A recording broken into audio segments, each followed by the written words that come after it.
Hello, I'm Shauna. I'm passionate about pages and I've fallen in love with a brand new collection from Stampin' Up called Peaceful Days. You'll find all of the information about this either on my website or in the September to December mini catalogue that came out just recently. So this collection of papers is all just shades of blue with textural elements created by leafy patterns, and you can get coordinating cardstock that picks up on the different blues and also picks up on some of the browny tones in it. Here's another one of the papers that hasn't been used on this page, and you can see it's got that sort of brown hint to it, and the gorgeous doves. So this one was really easy to make. I was inspired by a card that was taught at a consultant event. So this was the card, and it was as simple as that there were just these strips, and I was working with a group of the people in my team, and we said, oh, what if we made the strips like a border on a page, made it longer? And so Mel Brady, who's in my team, she did that on a page. And I thought, oh, that looks great. And hers was a single page. I thought, oh, how would I make it as a double page without making it look like just two borders? And then I realized that from each strip I'd cut here, these are 3.5 inches. And so I had the rest of the strip that I could use for longer pieces on the other side. So, you just go through and choose the papers that you like the look of. I just kept it to these 3 papers and repeated them. Okay, so I needed 3 strips of each pattern to make the design. Started 1/4 of an inch in here, and left a gap to add that bit after I'd stuck all of these down. Now, some of these I cut and some of them I tore, and you'll see that they're not all like perfectly even along the way. I tried to keep, if they had a straight cut on one side, I did try to keep it level with that side or that side, and so the tears were just random. They weren't in any real pattern as such. These ones over here, this one is 7.5 inches and this one is 8 inches.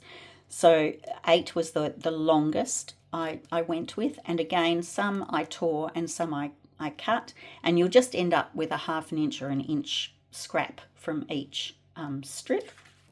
To make sure these were on the same level, I took this one and I lay my piece of paper here so that I could eyeball them to make sure that they were roughly the same level. All right, so once I had the strips down, then I had a bit of a play around with the position of the photos and what size I could use. But really, until you put the embellishments down, it is a bit of a blank canvas.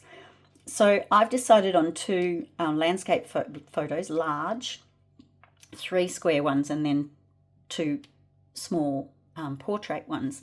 But you could have some of your photos overlapping on these strips as well. You could put two larger portrait ones here. You could really, whatever you wanted to do. I cut the cardstock up for my mounts, and behind, oh no, I didn't. No, I thought I'd cut some of these ones out of the middle, but I didn't. So I got all of these mounts out of one sheet of paper, which was kind of fun. Then I used the set of die cuts that comes with this suite.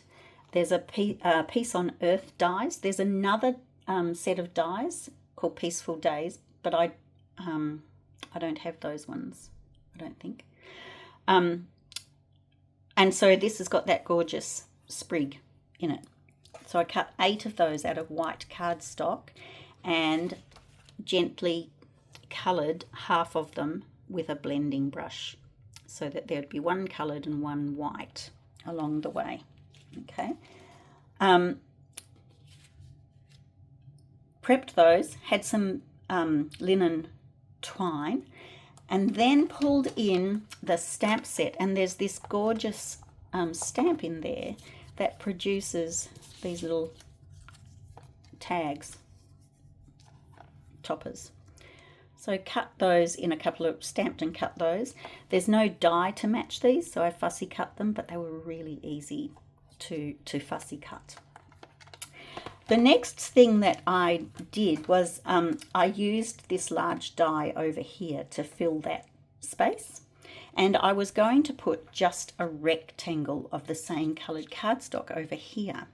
But then I remembered a trick that I learnt a long time ago for how to make this one die longer. So let me show you how to do that. So normally when we're cutting a die, we would have a larger piece of paper, wider than the die, and we would cut the whole thing out of the middle of that die. But to do the longer strip, we want to cut a piece of cardstock or paper that is going to fit inside those cutting lines. All right. Now, when I measure that, it's 1 7/8. So I cut this a smidge less than 1 7/8, maybe 1/16 less, just a smidge. Okay. Oh, I think I've got the wrong bit of paper here. Just a smidge. So see how that one fits in nicer. Then you put it in so that the only bit that's going to cut is this end. This isn't under the cutting edge. Okay. If you're worried about it moving, then go ahead and use some washi tape to hold it down, because, you know, it can be a bit temperamental. And you are not going to run it all the way through.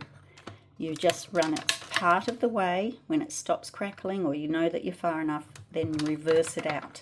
If I kept going, what would happen is that here I would get a ridge, an embossed line of the pattern would show up here. Okay, so that's that side. Then you have a look and decide how much less you need that, and you pop the other end in. And I think I wanted that one about that size. Just check that that your piece of cardstock is centered on the die. And then again, same thing, but remember, don't go all the way through. You want to reverse out. And you can make your strip, whoops, up to like 8 3/4 inches if you wanted to. And that's how that would go there. To decorate this, I used a darker colour ink to do some blending around both curved edges, and I bought in the stamp set. This beautiful little floral flourish here, I only inked from the flower to the end and stamped it there. And then for this one, I only inked just a little tiny bit there, and I used this flower by itself to ink on there. The word, my happy place is wherever I'm with you, is gorgeous for cards or layouts, and that's off here. This one would be just too big for the die, but it would be great on a scrapbook layout. These are the good days. Wouldn't that be nice? And you've got lots of these little bitty bobs around. But I wanted, after I'd done that, I felt that I just needed something more here.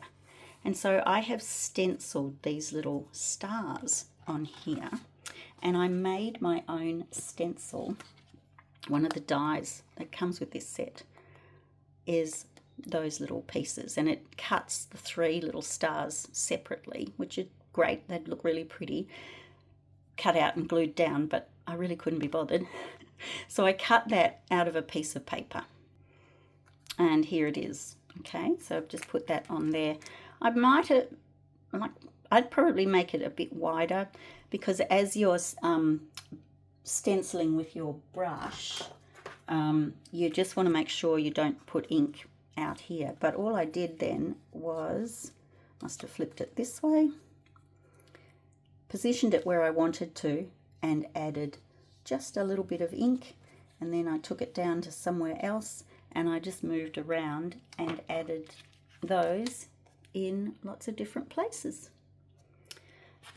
So it wasn't like a super fast layout, but it wasn't a really long layout either, because you could do things in batches. You know, you could cut the strips and ink the strips in a batch, cut these in a batch, glue in a batch, and then there wasn't lots and lots of decorative stuff to put on there. So I hope that you like this one. What photos would you use on a layout like this? And would you stick to the My Happy Places Wherever I'm With You title, or swap that out for something else, maybe that you had in your stash somewhere along the way? The other thing that you could do is you could swap and make this a title if you wanted to stamp your own title, or use dies for alphabet letters, and this could be a journaling spot. And then the other thing that you consider with this layout is, I've got it this way, but if you wanted to, you could use it this way. And that probably will depend on what photos I put on it, which way I use it in the end. Bye for now.